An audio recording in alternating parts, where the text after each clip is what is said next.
મુંડાને એમણે 25 વર્ષની ઉંમરમાં એવી ક્રાંતિ કરી છે કે આજે ભગવાનની જેમ પૂજાય છે. એના વંશજો ક્યારે જેલથી ડરે નહીં.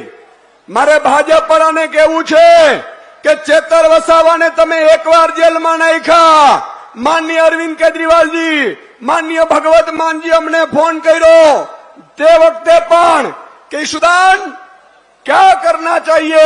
मैं कीधु साहेब आदिवासी समाज ने एम न थवुं जोईए कि आम आदमी पार्टी अरविंद केजरीवाल एमनी साथे नथी. मित्रों त्यारे पण आव्या अने भाजपे बीजी वार जेल में नाख्या त्यारे माननीय अरविंदजी ने भगवत मानजी आव्या छे. एमनुं स्वागत करीए छीए. मित्रों भाजपना घणा भटूडिया नेताओ आदिवासी समाजमां हशे पण ए आदिवासी समाजना नथी बनी रह्या, ए भाजपना दलाल बनी रह्या.